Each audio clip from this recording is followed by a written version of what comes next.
Hello AOS fans, Robin here, and I'm back today with the first deck review for quite some time on Agents of Sigmar. Pete and I have been challenging for the Grand Clash, and I say challenging, we're not doing very well, but we were doing our decks for that, and we never quite managed to get them out, and then there's been various other reasons why we haven't done a deck review for a long time.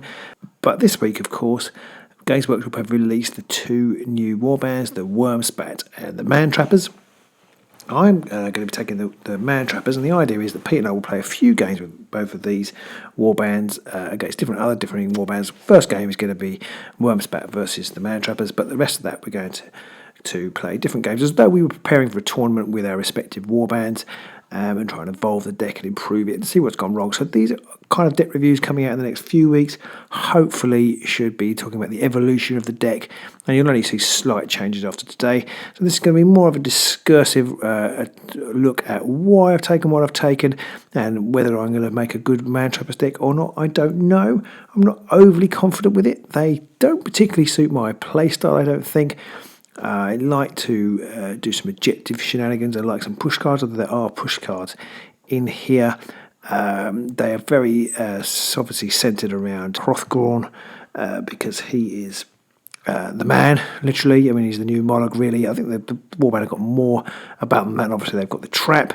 And the trap immediately sets up an interesting sort of problem for you, because you want to pull people in with into the trap to use it, and you also want to keep you need Hrothgorn behind it, but you want to keep him away from it, because a distraction into it will do damage to you. It's only Bushwhacker is the only fighter that can't take damage from his trap.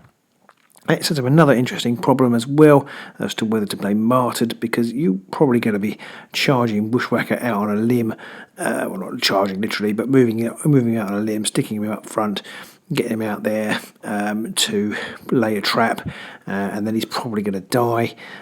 So Martyred in that sense would be a good card, but if it doesn't come out first turn, then hopefully the plan's going to plan. Then obviously the big boss, the ogre, is hopefully going to be skewering people with his bow or hammering people with his weapon, and hopefully you'll be taking people out, so you won't really score Martyred then. So I haven't put Martyred in the deck. Perhaps there are builds where the trap can be used more defensively, but I feel like it's got to be offensive. It's got to be narrowing the channels, and then hopefully you can use it to maneuver people into it to get that vital 2 damage. But I do feel it's pretty much a one-shot thing. I'd be very surprised if you play many games with the Mantrappers where you place that trap more than once.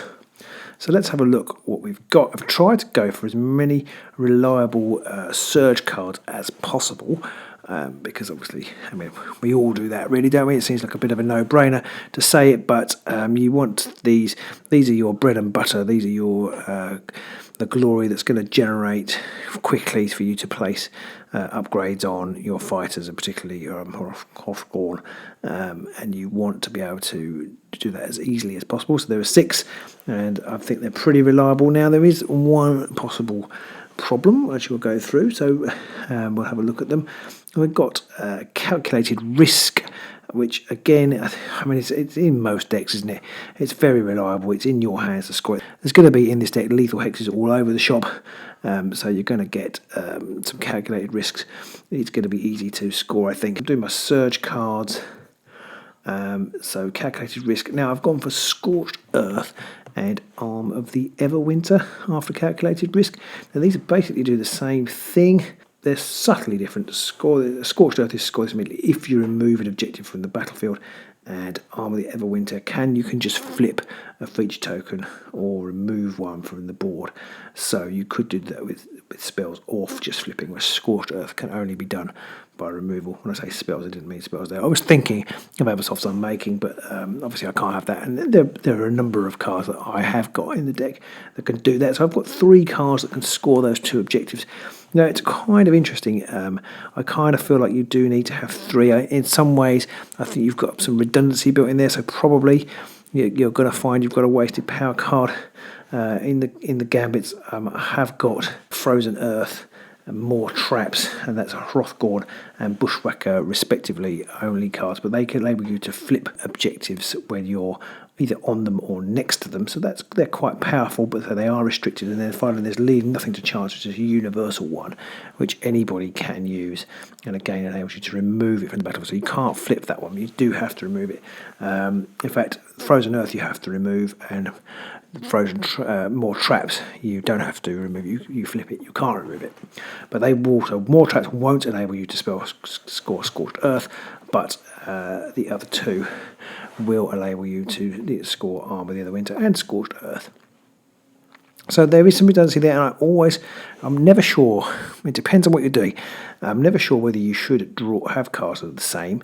It depends on the conditions, I think. In this case, I've got enough in the deck, I think, to be able to score both. I mean, in a dream situation, you score both simultaneously, although you do have some redundancy. Although that redundancy is mitigated by the fact that if you're playing an objective-based warband, then you can, if you're running up with your trap, you can get it next to objective, and you can flip it with Bushwhacker. Then you're pretty much laughing. Because you've made life difficult for your opponent if he's trying to get on his objectives. Of course, you have got the problem with the Bushwhackers. You possibly don't want him too close to the front. It's another dichotomy with the bad. If you don't get fire at first turn, then there's a really good chance the Bushwhacker will be dead before he puts his trap down. So I'll be looking to see who I'm playing, and if I'm playing a big warband, then maybe I'll take the chance that I'll get Bushwhacker close. It depends where they deploy as well. Playing the Wormspat first game, which I'm not sure is going to be an easy matchup for this deck, but I wanted it to be a generic deck. I didn't want to play with the Wormspat in mind all the time. So that's Scorched Earth and Arm of the Everwinter. So is it a risk to put both in? I'm hoping not. I've got multiple ways of scoring both, so hopefully I won't regret that. I really do hope I don't, as you'll find out in a minute. I've got Unexpected Cunning. Now this is basically one of the easiest cards to score. It is Mantrappers specific. It's such an easy card to score. You just have to play 3 power cards, and the chances are, with things like Calculated Risk and maybe Arm of the Everwinter, the chances are, whatever happens, whatever my draw is, unless it's 4 or 5 upgrades, if I've got a couple of ploys, I'm probably going to end up scoring at least 1 glory to pop an upgrade on. And so that's, even in first turn, Unexpected Cunning, it's pretty easy to score as the game goes on. It's an absolute shoe-in. I've got Gather Momentum. Gather Momentum, I've got 2 ways of scoring this. There is either the cat can score it off the bat because he has 5 moves, so potentially it might be a suicidal thing to do, but he can charge straight away and help you score Gather Momentum. Alternatively, I have got Spectral Wings, which can make any of the others score Gather Momentum for you. And then finally, the Beast is Slain. I think this is a great card for these guys. Again, it's not going to be particularly good against the Wormspat. I may struggle to score it. You score this immediately after a friendly hunter's attack action that takes an enemy leader or enemy quarry out of action. And of course, Hrothgorn makes everybody a quarry. So if he's killing somebody, they're a quarry. So that's a really good card to have. It does have to be an attack action though. You can't push someone in the trap to score that. So that to bear in mind. And then my other objectives, I've learned from my mistakes at the Grand Clash and from looking at other high-performing decks. I haven't gone for Combination Strike, but I have gone for Opening Gambit and Solid Gains. I haven't gone for Combination Strike. I find it bricks up a little bit. I like the fact that Solid Gains you can score, because I'm going to be killing people. I've got things like Tome of Offerings. You can score that off the back of just 1 objective and 2 and a kill or something, or 2 kills if I'm playing somebody weedy. So that's why that's in there. Possibly I should try a Combination Strike instead of one of those. I've gone for Versatile Fighter. I think again, Hrothgorn, he's got his bow, he's got his hammer. Chances are I'm going to be shooting, and then if I shoot, then hopefully it won't be too bad for position. If I've done a shot in my last move, I could charge in. I've gone for Butchering. Butchering is a nice card. Well, it doesn't sound like a nice card, does it? But Butchering is, again, it's solid for these guys. Score this in enemy phase if there are more enemy fighters out of action than surviving enemy fighters. Now, again, the Wormspat matchup, it's not brilliant. I've got to kill 2/3 of them, but it's worth having in there. If you're playing anybody weak and feeble, then you've got a good chance of scoring that. And I've gone for aggressive strategy, and this marries up with my easy to score immediately objectives. I hope I have to score 5 of them to get 2 glory at the end. Now, that's a lot of surge cards here. I'd be hoping to score all of them. I'd be hoping I can get all of them really. They're all scoreable in certain matchups. The beast is slain, might be tricky, but the rest are pretty much in my hands. So that's why that's in there. And then finally the Triumphant Hunt. Again, I think this is a brilliant card, but perhaps not a good against the Worm's Bat. It's scored at an end phase if 3 or more fighters are out of action and at least 1 quarry is out of action. And again, of course, for the Mantrappers, everyone is a quarry. The one curious thing about the quarry rule, I think I'm going to have to contact the design team, or the team at GW, because it's not clear to me. I've seen people say that if the ogre is dead, then people aren't a quarry anymore because it's on his card. It isn't clear to me, perhaps it's in the rules, but to be fair, it isn't clear to me if somebody's made a quarry, whether they stop being a quarry when the thing that made them a quarry in the first place and is no longer active. I don't know that it does. I'm really not sure how quarry works in that respect. I mean, my feeling is that once something is a quarry, they are a quarry. They made a quarry for the band, and even if Throthgorn's dead, they're still the quarry. But I may be wrong. Moving on to my gambits, I've gone for Haymaker. Haymaker, it was a late addition. I realised I had too many push ploys in here, and the gambits are a little bit constrained because I have got 3 ways of flipping objectives, which don't really lend itself to the rest of the way the Warband plays. But I've gone for Haymaker. I mean, it's a brilliant card late on in a round for Hrothgorn. Can just make sure he gets his trap attack off or his big hammer attack. I mean, it's a great card. Carnivore Senses, again, not terribly good for the Worm's Bat matchup, but it gives the friendly hunter ensnare. Could be massive on either the cat or Hrothgorn. The cat has cleave, and this would give him an ensnare as well. So I really quite like this as an objective, as a ploy. It could be vital. When you need to kill somebody. Frozen Earth and more traps I've already spoken about, and then leave nothing to chance as well. They're all my flipping tech. Lucky Escape, another kind of late addition. Reaction play this when a friendly fighter is dealt 1 damage precisely. This damage is not dealt to them. I feel like there's going to be some ping damage pinging around. Anything that can make Hrothgorn a little bit more harder to kill, and obviously I'm going to be generating lethal hexes left, right, and centre. So again, a way to stop people from being killed by lethal hex could be really useful. If somebody's used, it's like a wasting of somebody else's card if they use Sphere of Akshi or Distraction or something to push into a lethal hex. I've nullified that with Lucky Escape. Nightmare in the Shadows and Distraction, they basically do exactly the same card. And I said the wording was slightly different. They are slightly different. I've pushed them to push that fighter 1 hex. Slightly more discreet Nightmare in the Shadows, but they're both in there. I mean, this is because of the trap tech. I'll be trying to stick this down next to a lethal hex or next to an objective that I then flip, and double distraction into the trap could be absolutely crushing. I've gone for Unnatural Truce rather than Frenzied Search.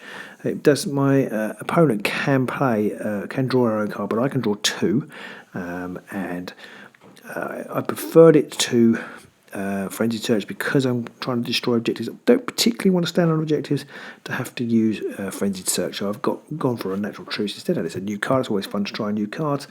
And similarly, I've chosen Mischievous Spirits over Restless Prize. Restless Prize has been in a lot of my decks since its arrival on the scene, but this card, I want the options to be able to move more.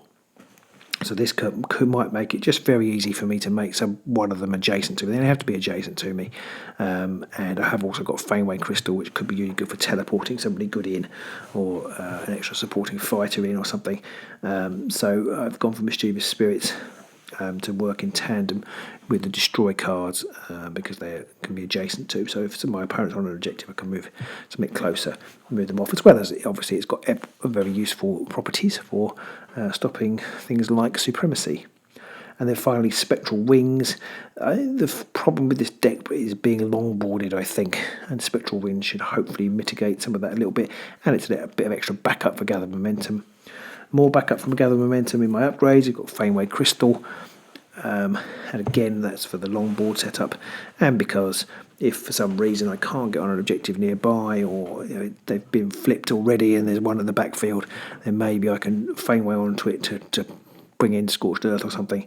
Potion of Rage, accuracy card is what you want to have. Tome of Offerings. I've gone for Tome of Offerings. It's restricted, but for a very good reason. Again, it's not the brilliant card for the current matchup that I'm going to be playing next, but it's one additional way. You all know what Tome of Offerings does. I haven't gone for Trophy Belt or whichever one it is. I did have it in the deck, and in the end I took it out for Sting of the Urgrub because I thought that Sting of the Urgrub would be better in the sense that it makes things more killable. It makes the cat into an absolute force of nature if you can get some Ensnare and Cleave. And Sting of the Urgrub on him, I think he's rolling 3 swords with Cleave already, or maybe with Ensnare, and then +1 damage. I think it's 3 swords, 3 damage, and he's got a reroll when he's inspired. So that I've decided in the end that actually would be a better benefit to the extra glory.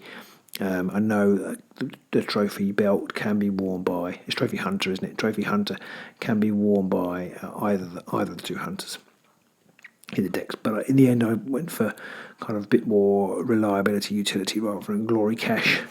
Blazing Soul I think is absolutely vital, especially in matchups like the Worm's Back. A adjacent kill for Hrothgorn isn't necessarily by any stretch of the imagination guaranteed, but Blazing Soul on him early doors can be very potent indeed. Spirit Bond is my final restricted card. I think very useful in these. I suspect people are going to get left in the backfield the way I'm going to play them, and Spirit Bond can be really helpful for getting extra support on Hrothgorn's attacks. Famed Hunter can be roller dice, which is brilliant. Massive Bulk, it's like a free sudden growth. I don't really know why you wouldn't take this if you're playing the Mantrappers. Massive Bulk does slow him down a bit, but if he's in the middle of the table shooting stuff, I'm not sure that's going to matter. Savage Instinct. Again, it's to give Ensnare, so fighters have range 1 and 2 attack action have Ensnare. Great on the cat, gives him Ensnare and Cleave. Good on Hrothgorn, obviously, because Ensnare is great. No good for the bow, but great for his hammer attack. It's a good card. There aren't very many easy ways to give him Cleave, so he is a bit vulnerable to shield attacks. Great strength, because the same as Urgrub, really, just for dealing extra damage. And then I went for Hunter's Caution. If this fighter was a hunter, if the fighter was a target of an enemy, quarries attack action, and again that's going to be everybody. You can re-roll 1 dice in the defense roll. He's got 6 wounds. He's a beast, but a couple of hard hits from him will kill your ogre, and anything that you can boost his defensive capability, I think, is good. Possibly it occurs to me I should probably just pick Champion's Fortitude, is it, or whatever it is. It occurs to me because that is just re-roll 1 dice. But I've gone for Hunter's Caution anyway, because I'm never going to play it on a Noblar, so it probably doesn't make much difference. So that's the deck. Let me know what you think. So the plan is basically going to be, it really depends on who I'm playing. I'm expecting Pete to play a denial game, especially because it's really hard to get to. So I'll probably be deploying quite aggressively, hopefully near some objectives that I can destroy quickly. Then I can get some key upgrades on the cat and Hrothgorn himself, and then try and do some damage, try and get that trap in a really good place, and hopefully maybe get like a double distraction through a lethal hex onto the trap. It'll be sweet. That's almost enough to kill a Nurgle guy on their own. There isn't any other ping damage. I ran out of spaces. I looked at lethal ward, but I just ran out of space in the end. It's always the problem. Let me know what you're putting in your Mantrappers deck. Let me know if I've missed any great cards. Possibly I have gone for 11 gambits and 11 upgrades. I haven't done that for a long time. I kind of felt like in the end I would probably cut out one of my flip ploys if I cut out a ploy, and I thought actually having 3 in there is probably marginally better. Maybe I have got Unnatural Truths to help me get through the deck. I wasn't sure what upgrade I could cut. They're all vital. I did cut Trophy Belt or Trophy Hunter, whichever it is, for Sting of the Urgrub. I feel like every card is useful, and I'm not sure what I cut to get down to 10-10.